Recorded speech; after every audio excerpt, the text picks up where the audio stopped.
Rizky Yuliandini dengan NIM 200351100003. Di sini saya akan sedikit menjelaskan tentang pemodelan SIG dan remote sensing. Pemodelan SIG dan remote sensing.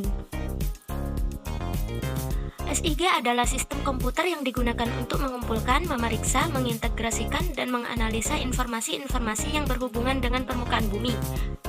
Pada dasarnya, istilah sistem informasi geografi merupakan gabungan dari 3 unsur pokok, yaitu sistem, informasi, dan geografi. Dengan demikian, pengertian terhadap ketiga unsur-unsur pokok ini akan sangat membantu dalam memahami SIG. Dengan melihat unsur-unsur pokoknya, maka jelas SIG merupakan salah satu sistem informasi.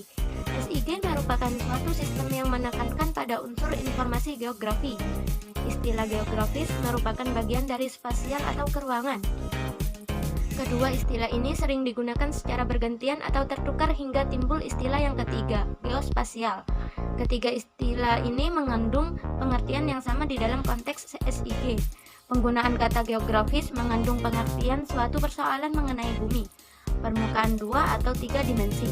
Istilah informasi geografis mengandung pengertian informasi mengenai tempat-tempat yang terletak di permukaan bumi, pengetahuan mengenai posisi di mana suatu objek terletak di permukaan bumi, dan informasi mengenai keterangan-keterangan atau atribut yang terdapat di permukaan bumi yang posisinya diberikan atau diketahui. Ciri-ciri SIG ada 4. Yang pertama, SIG memiliki subsistem input data yang menampung dan dapat mengolah data spasial dari berbagai sumber.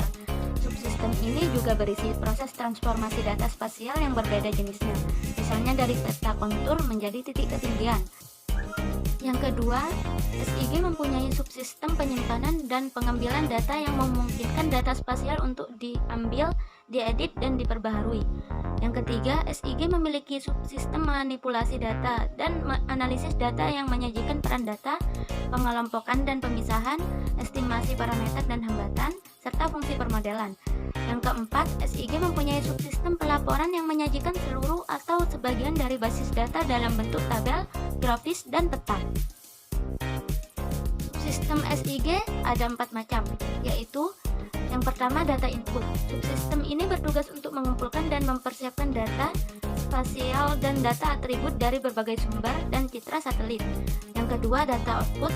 Subsistem ini menampilkan atau menghasilkan keluaran seluruh atau sebagian basis data baik dalam bentuk soft copy maupun bentuk hard copy, seperti tabel, grafik, peta, dan lain sebagainya. Yang ketiga, data manajemen.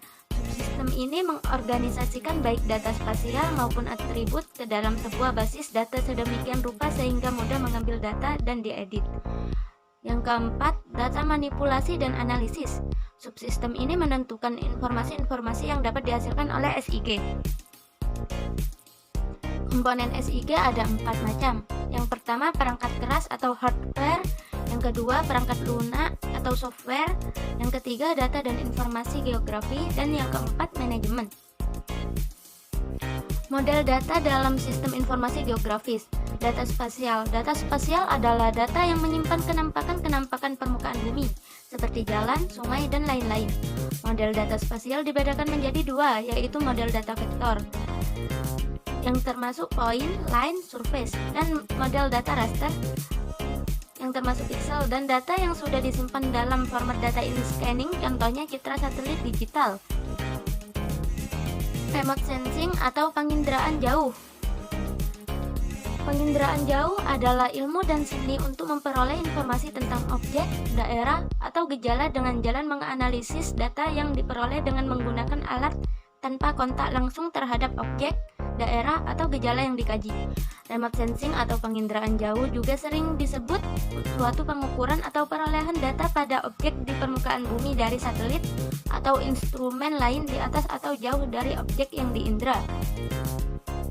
Kelebihan remote sensing: yang pertama, citra menggambarkan objek, daerah, dan gejala di permukaan bumi dengan wujud dan letak objek yang mirip dengan wujud dan letaknya di permukaan bumi, relatif lengkap, permanen, dan meliputi daerah yang sangat luas.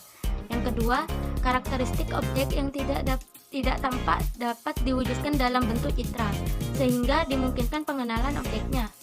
Yang ketiga, jumlah data yang dapat diambil dalam waktu sekali pengambilan data sangat banyak yang tidak akan tertandingi oleh metode lain. Yang keempat, pengambilan data di wilayah yang sama dapat dilakukan berulang-ulang sehingga analisis data dapat dilakukan tidak saja berdasarkan variasi spasial, tetapi juga berdasarkan variasi temporal. Yang kelima, citra dapat dibuat secara tepat, meskipun untuk daerah yang sulit dijelajahi secara terestrial. Yang keenam, merupakan satu-satunya cara untuk memetakan daerah bencana. Yang ketujuh, periode pembuatan citra relatif pendek. Adapun kelemahan remote sensing, yang pertama, tidak semua parameter kelautan dan wilayah pesisir dapat dideteksi dengan teknologi penginderaan jauh. Hal ini disebabkan karena gelombang elektromagnetik mempunyai keterbatasan dalam membedakan benda yang satu dengan benda yang lain. Tidak dapat menembus benda padat yang tidak transparan, daya tembus terhadap air yang terbatas. Yang kedua, akurasi data lebih rendah dibandingkan dengan metode pendataan lapangan atau survei in situ, yang disebabkan karena keterbatasan sifat gelombang elektromagnetik dan jarak yang jauh antara sensor dengan benda yang diamati. Pemanfaatan data penginderaan jauh.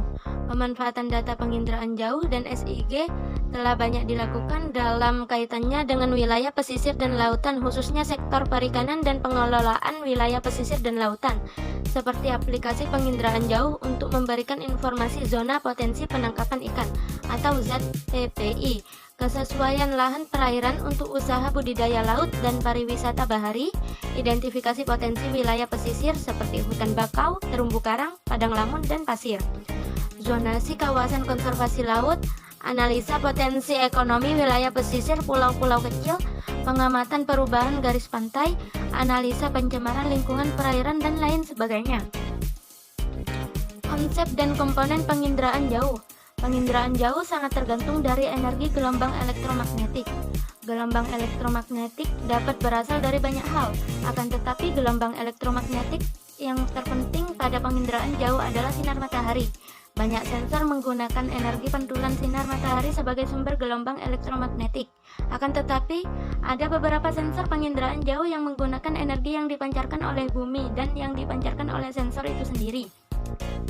Sensor yang memanfaatkan energi dari pantulan cahaya matahari atau energi bumi dinamakan sensor pasif, sedangkan yang memanfaatkan energi dari sensor itu sendiri dinamakan sensor aktif. Sistem penginderaan jauh terdapat 4 komponen utama. Yang pertama, sumber energi. Yang kedua, interaksi energi dengan atmosfer. Yang ketiga, sensor sebagai alat mendeteksi informasi.